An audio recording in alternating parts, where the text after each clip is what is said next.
Hey guys, it's Denise Cooper. I'm sorry, you caught me. I'm trying to get the camera right. And let me take off my glasses because there's glare.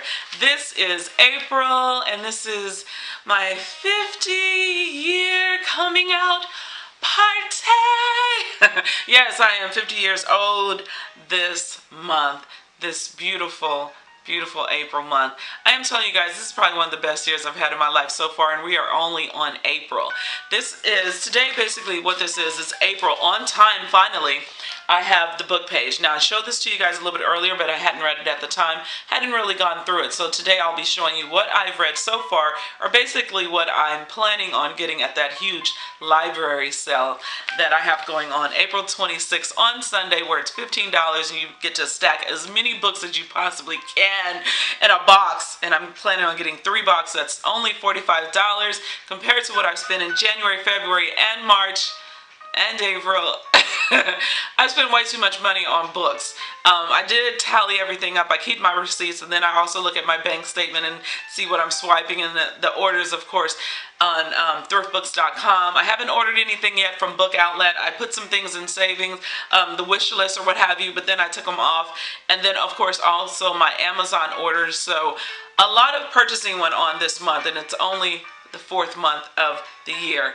And then I tally up the $45 and the humongous amount of books that I'm planning on getting. I'm done for the year. I am done. I'm calling it done. I am officially not apologizing at all for buying all those books. And if I do buy something else later, like Toni Morrison, I haven't got that yet. You know that I'm going to get that. I actually have that in my wish list. I didn't purchase it yet because that's the day. That's actually the day that Toni Morrison put me in check. Denise, how many books are you buying, girl? And you ain't bought my book. Yeah. So, yeah, she speaks to me in that way when I look at her. Okay. So anyway, today is all about book page, and yes, I am going to get the Toni Morrison book. And it just goes. And as I think of the book, it's black, and it's got all the colorful letters on it, and it's pretty cool. And I've got on black and white today. I think I'm in a Toni Morrison purchasing day. After this month, there's nothing I'm going to purchase for the rest of the year. I said for the rest of the year, I'm not going to purchase any more books. I am done. And the reason why I was checking myself also when I was looking at the Toni Morrison book and preparing myself for the $45 purchase of 3 books, I can probably get 60 books in each box. Come on, you guys. Who wouldn't want to do that? So anyway, the reason why I'm going to cut off purchasing books after this month because I have an amazing library, first of all. And I have an amazing library. When I say that, I meant both. I meant the one downtown Fort Worth that I'm always going to that takes up a whole block, and also the one really closer to my neighborhood. They're two pretty close because I live 8 minutes from downtown, and there's about 4 or 5 minutes away from another library that's from the city too. And it's an amazing library, and sometimes I turn in my books there and then I go get another book. But the main library downtown is the one that I'm totally in love with, and I'm always there. I was just there yesterday. So basically I go about Tuesdays and Thursdays every week, and sometimes on Mondays. Actually, let me stop playing. I went on Monday to turn in some books and got some audio books, and then I went on Tuesday and I turned in my CDs. It was Common, Lettucey, and also Erykah Badu. The Erykah Badu I already have, but I broke my Erykah Badu, so I need to go ahead and purchase it because the one I checked out from the library was scratched. I can't deal with that, so I took it back. Anyway, this is about book page and also kind of what I'm reading and where I am so far on my cozy reads, because April, again, is cozy month. And I just want to take a little bit of time to talk about cozy, right?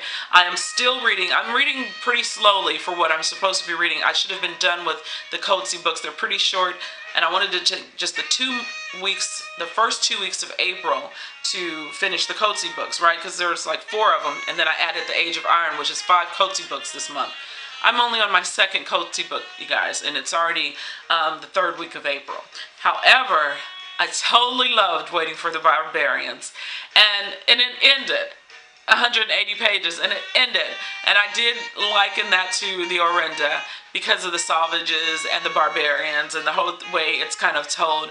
And however, cozy is so brilliant at just wrapping up a book. It makes, if I was a writer and I wrote a 630-something page book, and then I read a cozy book, kind of like in that same vein. I won't even say it's not like the Orinda, but it does bring it to mind for those of you who have read the Orinda and then read Waiting for the Barbarians.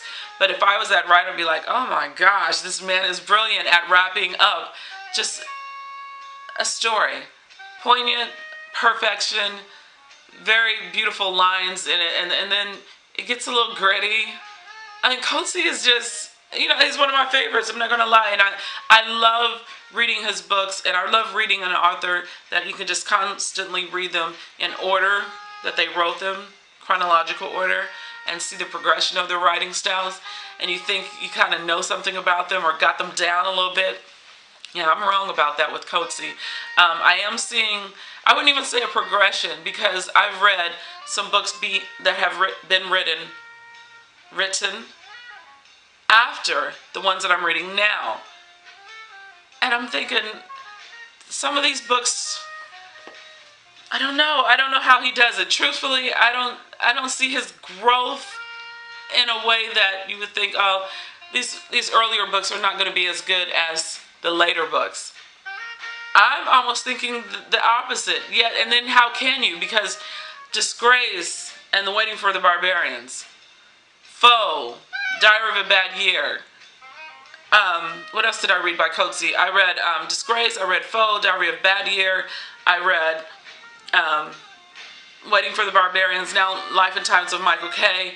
So that's 5 Coetzee books. And truthfully, I don't think he's any better or worse in any one of them. I'm telling you, he doesn't have this great progression that I actually thought he would have. There's something that he does in Life and Times of Michael K. that is so soft, so sad, so un-Coetzee-like the Coetzee that wrote Disgrace. So un-Coetzee-like Foe is so different than any other Coetzee book.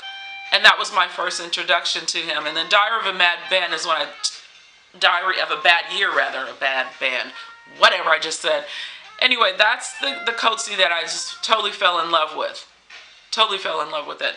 And then Disgrace. Yeah, I was like, yeah, I know how to pick a good one. Not that I just, found him. But my book club, we all read Foe together first. And I wanted to read Disgrace. But one of the...